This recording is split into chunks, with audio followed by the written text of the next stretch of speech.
चलिए, दूसरा सेक्शन, वैदिक सभ्यता। पूर्व वैदिक या ऋग वैदिक संस्कृति का काल किसे माना जाता है? 1500 ईस्वी से पूर्व से 1000 ईस्वी पूर्व। उत्तर वैदिक संस्कृति का काल किसे माना जाता है? 1000 ईस्वी पूर्व से 600 ईस्वी पूर्व तक। आर्य शब्द का शाब्दिक अर्थ है श्रेष्ठ या कुलीन। किस फसल का ज्ञान वैदिक लोगों को नहीं था? तम्बाकू का। उत्तर वैदिक काल के वेद विरोधी और ब्राह्मण विरोधी धार्मिक अध्यापकों को किस नाम से जाना जाता था? श्रमण के नाम से। वैदिक गणित का महत्वपूर्ण अंग है शुल्ब सूत्र। किस वेद में प्राचीन वैदिक युग की संस्कृति के बारे में सूचना दी गई है? ऋग्वेद में। वेदों की संख्या कितनी है? 4। भारत की राजसी में प्रयुक्त होने वाले शब्द सत्यमेव जयते किस उपनिषद से लिया गया है? मुंडकोपनिषद से। ऋग्वैदिक आर्यों का मुख्य व्यवसाय क्या था? पशुपालन। भारतीय संगीत का आदि ग्रंथ कहा जाता है सामवेद को। प्रमुख दर्शन और उसके प्रवर्तक, इसको जो है समझ लीजिए, दर्शन और प्रवर्तक, ये दो अगर बना सकें तो कॉलम बना लें। सांख्य इसके कपिल हैं, न्याय इसके गौतम हैं, चरवाक, योग के पतंजलि, पूर्व मीमांसा के जैमिनी, उत्तर मीमांसा के बादरायण और वैशेषिक के कनाद हैं। प्रथम विधि निर्माता कौन थे? मनु। ठीक है, तो इस सबको जो है उस हिसाब से जो है ये कीजिए। और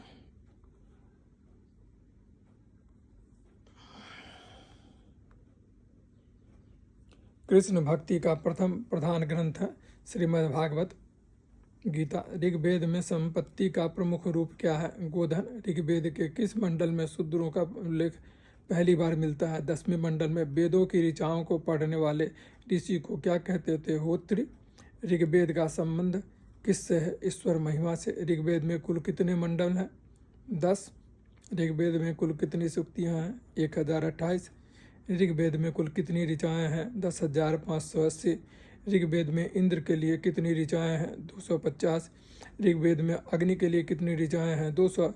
सबसे पुराना वेद कौन सा है? ऋग्वेद। ये जो चीज़ है इसको पूछा गया यूपीएससी 1985, उत्तराखंड पीसीएस 2010 उत्तराखंड में एक और एग्जाम में पूछा गया। ठीक है ना। ज्ञान है, वेदों की संख्या 4 है। ऋग्वेद, सामवेद, यजुर्वेद और अथर्ववेद। इनमें सबसे प्राचीन वेद ऋग्वेद है। त्रयी नाम क्या है? ये 3 वेद को त्रयी में लिया गया है। त्रयी है ऋग्वेद, यजुर्वेद, सामवेद। इसको वेदत्रयी या त्रयी कहा जाता है। किस वैदिक ग्रंथ में वर्ण शब्द का सर्वप्रथम नामोल्लेख मिलता है? ऋग्वेद में। भारत का सबसे प्राचीन धर्म ग्रंथ कौन सा है? वेद। अथर्व का अर्थ क्या है? पवित्र जादू। पूर्व मीमांसा दर्शन के प्रतिपादक कौन थे? जैमिनी। सबसे प्राचीन पुराण कौन सा है? मत्स्य पुराण। ब्राह्मण ग्रंथों में सबसे प्राचीन ग्रंथ कौन सा है? शतपथ ब्राह्मण। वर्ण व्यवस्था से संबंधित पुरुष सूक्त मूलतः पाया जाता है ऋग्वेद में। गोपद ब्राह्मण संबंधित है अथर्ववेद से। उपनिषदों का मुख्य विषय है दर्शन।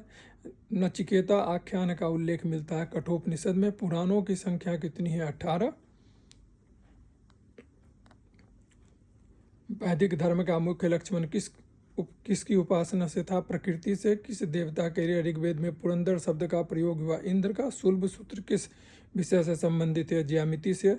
असुतो मां सदगमया कहाँ से लिया गया? ऋग्वेद से। आर्य भारत में बाहर से आए और सर्वप्रथम बसे पंजाब में। ऋग्वेद का कौन सा मंडल पूर्णतः सोम को समर्पित है? 9वां मंडल।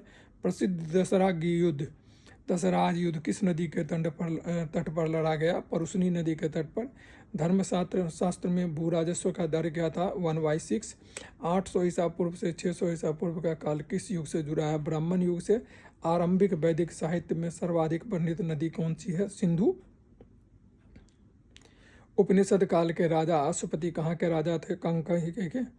आध्यात्म ज्ञान के विषय में नचिकेता और यम का संवाद किस उपनिषद में से प्राप्त होता है? कठोपनिषद से। वैदिक नदी कुबा काबुल का स्थान कहाँ निर्धारित होना चाहिए? अफगानिस्तान में। कपिल मुनि द्वारा प्रतिपादित दार्शनिक प्रणाली है सांख्य दर्शन। भारत के किस स्थल की खुदाई से लौह धातु के प्रचलन की प्राचीनतम प्रमाण मिले हैं? अतरंजी खेरा से। किस काल में अछूत की अवधारणा स्पष्ट रूप से उदित हुआ? धर्मशास्त्र के काल में। गायत्री मंत्र देवी सावित्री को संबोधित किस पुस्तक में मिलता है?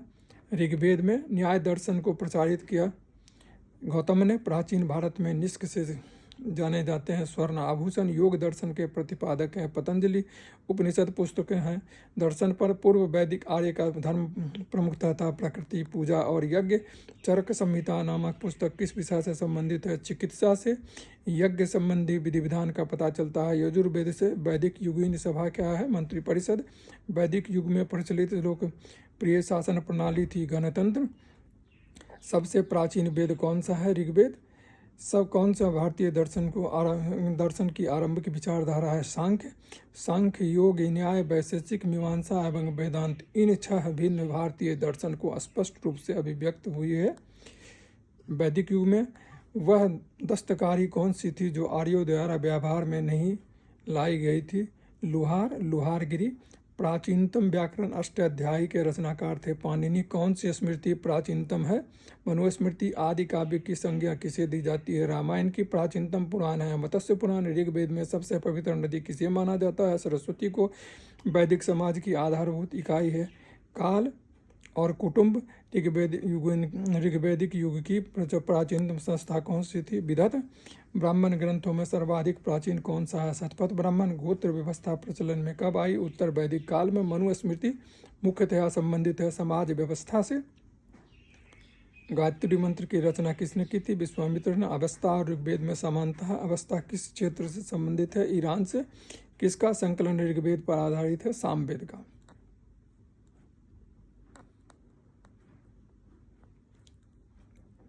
चलिए कंटिन्यू करते हैं। किस वेद में जादुई माया वशीकरण मैजिकल चार्म्स एंड स्पेल्स का वर्णन है? अथर्व वेद में आर्य शब्द इंगित करता है नृजाति समूह को। प्राचीनतम विवाह संस्कार का वर्णन वाला विवाह सूक्त किसमें पाया जाता है? ऋग्वेद में।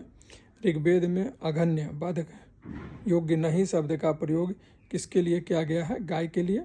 ऋग्वेद में किन नदियों का उल्लेख अफगानिस्तान के साथ आर्यों के संबंध का सूचक है? कुबा और कमू या कमू। आर्यों के आर्कटिक होम सिद्धांत का पक्ष किसने लिया? बीजी तिलक ने। अथर्व का अर्थ होता है पवित्र जादू। कौन सा वेद अंशतः गद्य रूप में भी रचित है? यजुर्वेद। यजुर्वेद उत्तर वैदिक काल में किस देवता को सर्वोच्च स्थान प्राप्त था? प्रजापति को। संस्कार की कुल संख्या कितनी है? 16। कर्म का सिद्धांत संबंधित है मीमांसा से। ये है आपका दूसरा जो है सो सेगमेंट। इसमें हमने ऋग्वेद को जो है सो छोटे रूप में लेने का प्रयास किया है और मोस्टली आप इस चीज़ को समझ लीजिए जो हम नहीं बोल रहे हैं चूँकि वो बहुत टाइम लगेगा। जो भी संकलित है वो यूपीएससी में इधर पूछा गया है और यूपीएससी के ही मेजर एग्जाम में या पीसीएस में पूछा गया है। तो इसको ये मत समझिएगा जैसे ही कोई चीज़ जो है सो उपलब्ध करा दिया गया। इसीलिए इसको बार बार सुनिएगा और अच्छा लगे तो रेसिप्रोकेट कीजिएगा और please subscribe and share to other person. Thank you very much.